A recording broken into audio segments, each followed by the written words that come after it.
Hello, everybody. Welcome back to another episode of the Iron Purpose podcast. Today is going to be another JABS episode, and you will soon find out why. But it's been a long couple days, been a long week. The last episode, episode 40, that I recorded was the very last episode in that studio. I'm currently sitting in the new location for where future Iron Purpose podcast episodes are going to be recorded, which is super exciting. Super exciting to think about all the future possibilities, all the things I'm going to get to do in here, with how I'm going to decorate it, how I'm going to set it up, the different mics and different equipment that I'm going to look into getting. All that to say, super excited for the future. But it just got me thinking about something this week as well, and especially the past couple of hours as I was finalizing exactly what I want to talk about for this upcoming episode. And it is Rearview, mirrors, and windshields. As I stated, you would get to find out why this is a new studio. We ended up moving. My family and I picked up and moved our location to a location not that far from where we were before. A little bit more space so that we can continue growing and just have more area for what we want to do. And super excited about it. But with that opportunity, with that excitement, with that hope for the future comes a little bit of sadness. It's a very bittersweet feeling. If you've ever lived in a location for a couple of years or a good amount of time, if you've lived in a location called a location home, it's tough to leave there.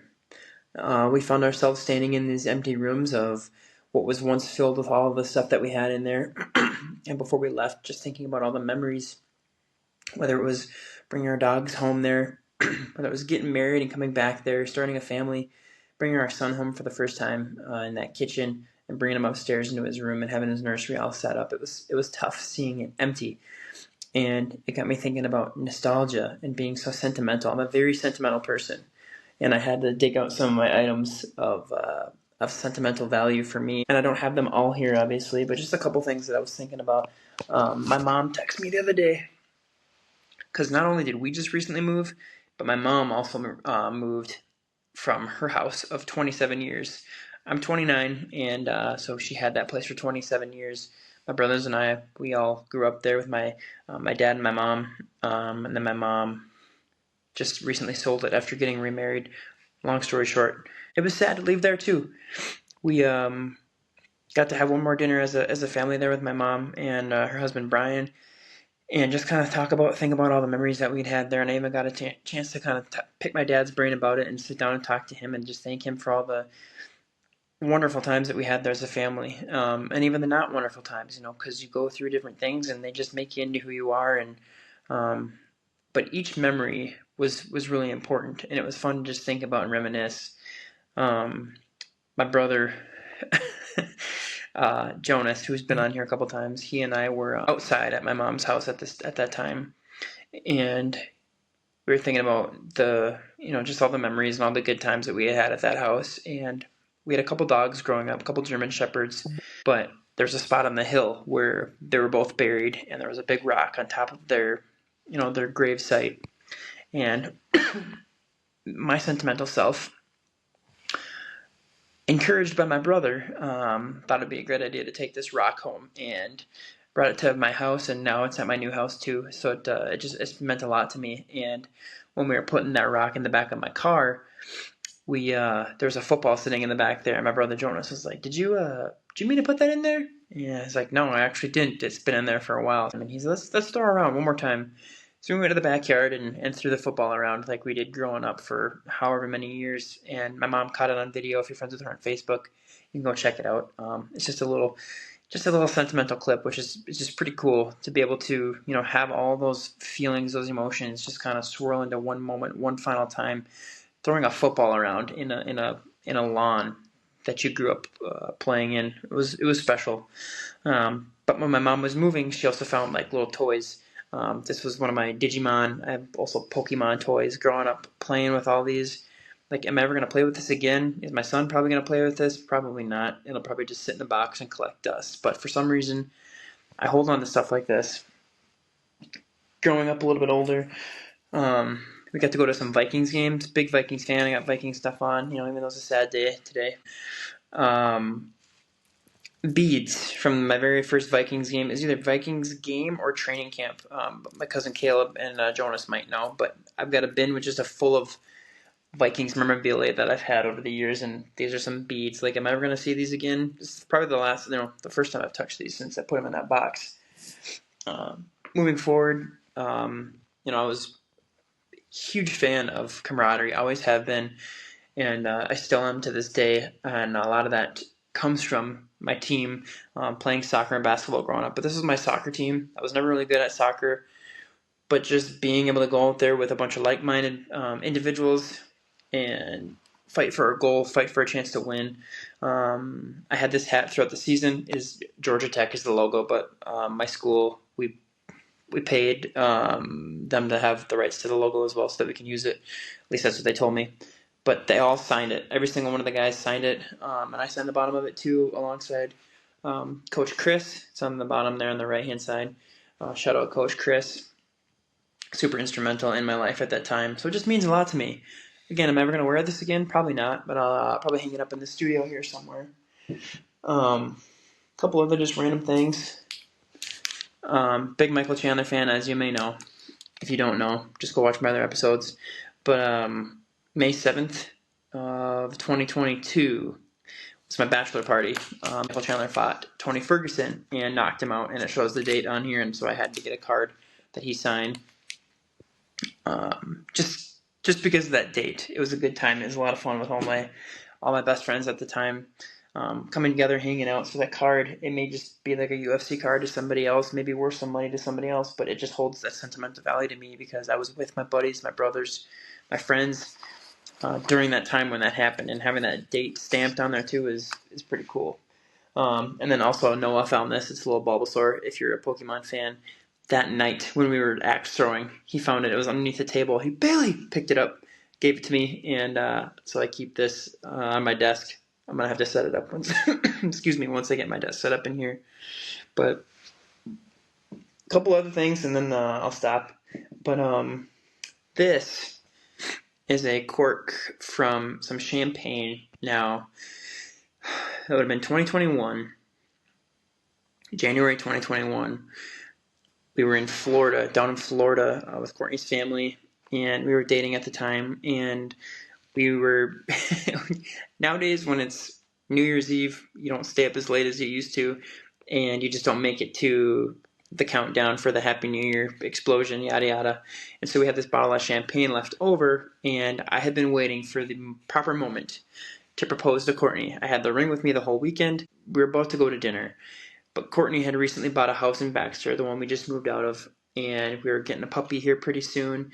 And so there's a lot of things to be celebrating. And Courtney's mom was like, here, get the bottle of champagne, pop it open, we'll take a picture, we'll celebrate, and then we'll go out to dinner. And so it's like, all right, cool.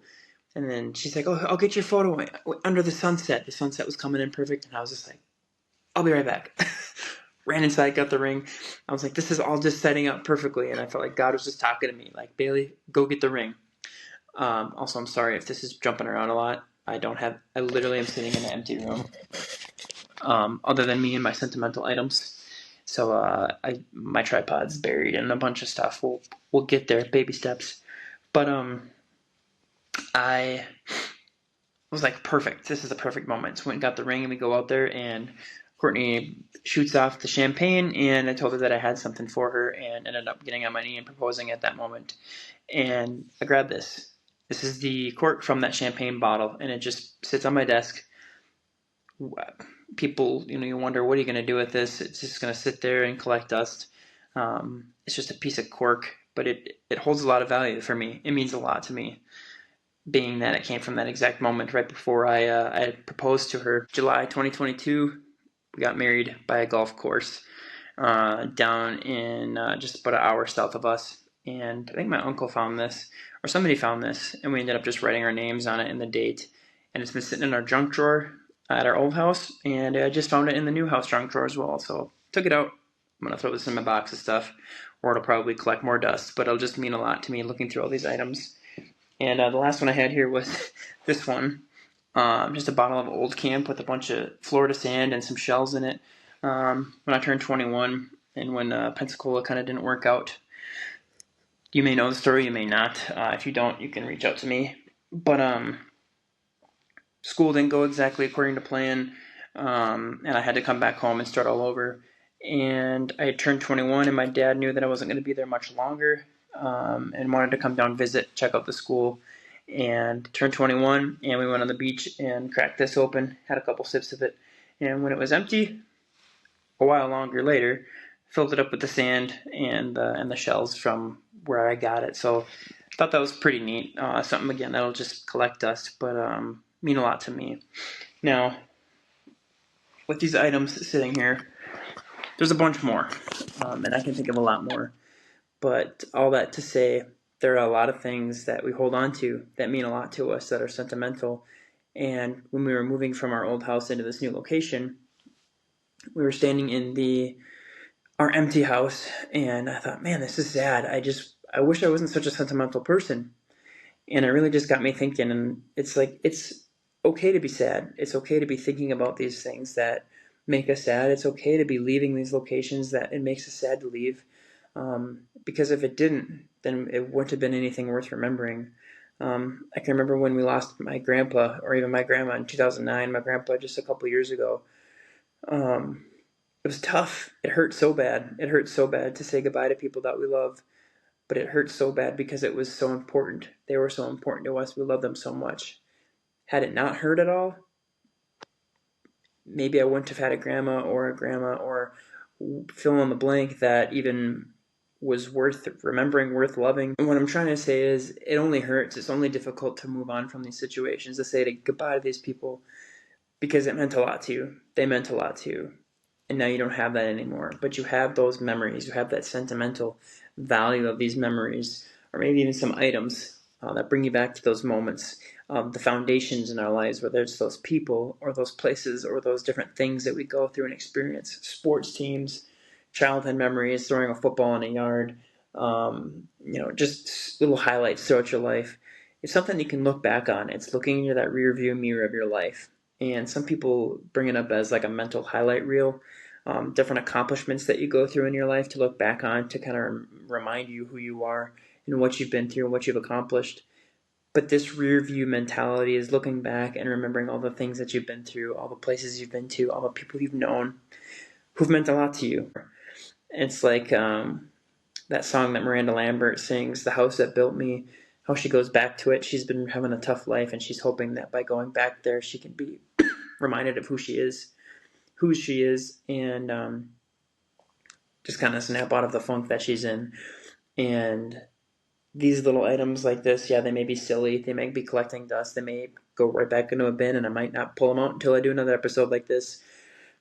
But those little things can be a foundation.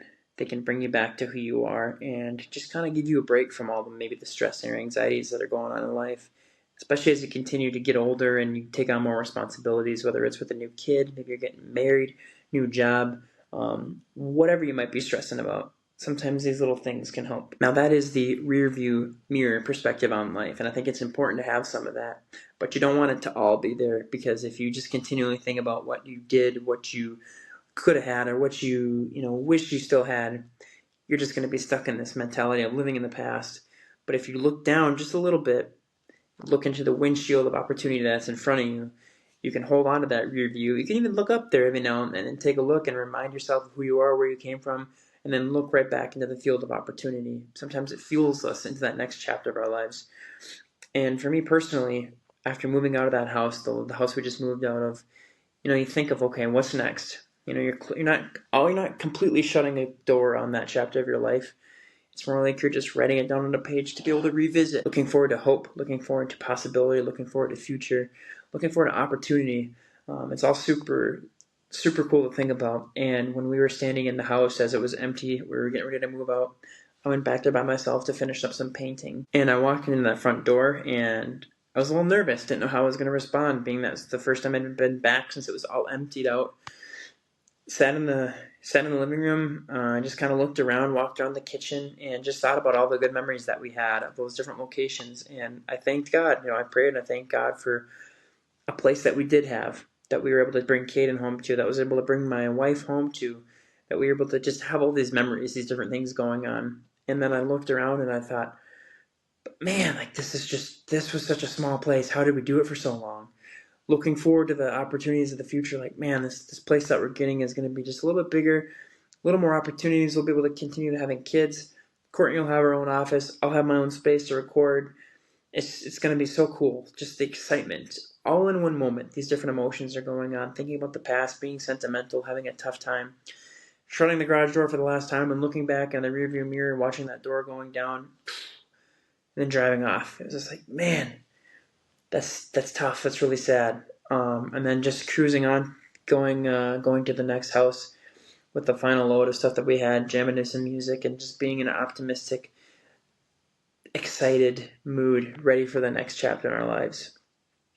So I just want just something I wanted to hop on here and talk about what I was thinking about, what's on my mind, the sentimentality of life, the rear view mirror perspective of life, when we're able to look back on all the things that we had and what make us who we are today, and then looking through that windshield of opportunity, looking towards the future, towards these opportunities, towards this excitement of what we have yet to come. We think about all the things that we had, and there's a quote, Andy from The Office actually said it. I wish there was a way to know that we were in the good old days before they were gone. Because you think about, back in the good old days, those are the good times. It can bring a lot of cool memories back, a lot of fun things, but also moving forward into the future, taking that with you, saying, this is going to be one of those moments. This is going to be an opportunity where I look back and I'm 80, 90 years old on my rocking chair in my front porch or in some assisted living home. Who knows at that point. Thinking about all these opportunities and things and going, wow, that was cool. I was able to make the most of that time. So I want to challenge you with that. Maybe look around, see what you have that's sentimental to you, and maybe comment on here. It'd be cool to hear what crazy items that you guys may have that you've held on to all these years or all this time. Brush off the dust and just kind of think about some things. Maybe share it with your family or friends, and then think about what you can look forward to in the future. What is going to be a sentimental moment for you moving forward? Is it going to be something tomorrow? Is it going to be something next week where you look back on it going, man, that was cool. That was fun. Each day we can have that opportunity, and tomorrow's Monday, going back to work after a great weekend, and I just get a little cloudy in my mind, maybe just a little bit of anxiety going, man, I don't want to go back to work. This is so fun. This is so cool. I really enjoyed this time, this moment with my family, moving into this new house, spending Sunday at my mom's new house, watching football with family. I don't want this weekend to end. That nostalgia, that sentimental mindset gets tied into the decision making for the future and not wanting to have to go to work. But maybe tomorrow is going to be one of those moments looking back. Maybe next week I'm going to look back on that day and go, man, that was really good. That was awesome. So it's important.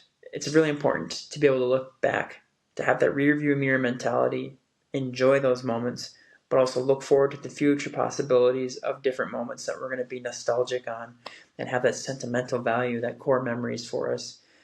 Just because it's Monday, just because it's going into the work week, just because it's raining, doesn't mean we can't look at it as an opportunity.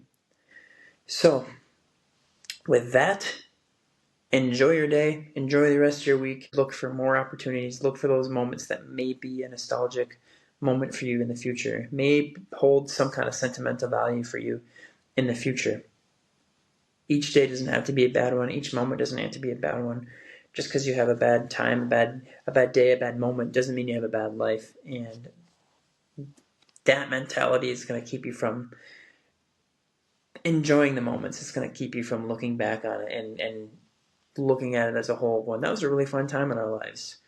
So try that perspective. Try to dabble a little bit. Try to have a rear view mirror mentality on some things and also looking out the windshield of opportunity as well. This is the Iron Purpose Podcast, a JABS episode. Stay sharp, everybody.